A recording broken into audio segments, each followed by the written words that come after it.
Finally, on the news, many governments in Africa are being asked to look more deeply into areas of care for children, the elderly, and persons living with disabilities. The African Caring Summit held here in Lagos focused on the need for policies, programs, and investment to be targeted at this group of persons to enhance rapid development of the continent. Senior correspondent Jacqueline Ogo has more details on this.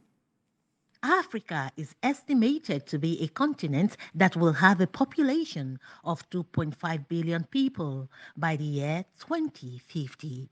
And Nigeria is expected to be the third most populous nation in the world by 2050. But the continent still depicts a global space that lacks adequate provision of care facilities for children, the elderly, and persons living with disabilities. This was the reason for the Made in Caring Africa Summit in Lagos.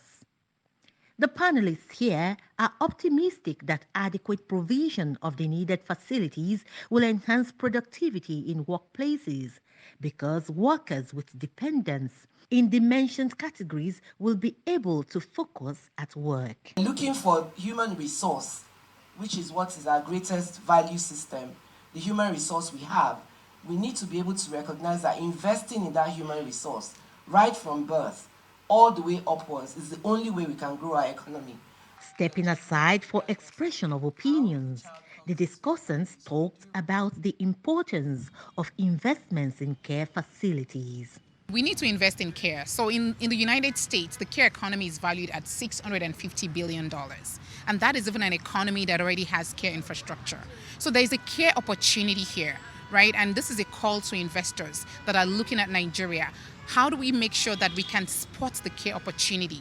How can we invest in child care infrastructures, elder care infrastructures, structures for disabled people with disabilities? When we invest in those people and those facets of our society, we can actually double the GDP of our economy.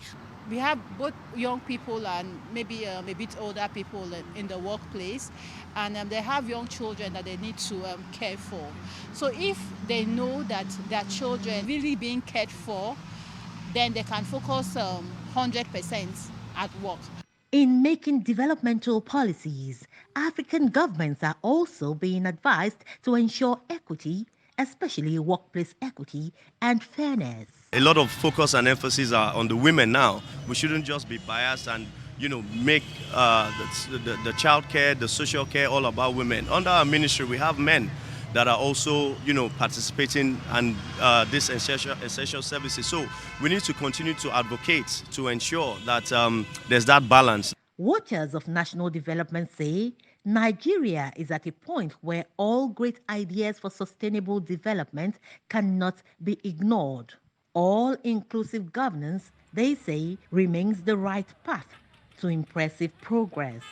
Jacqueline Ogo, TVC News, Lagos.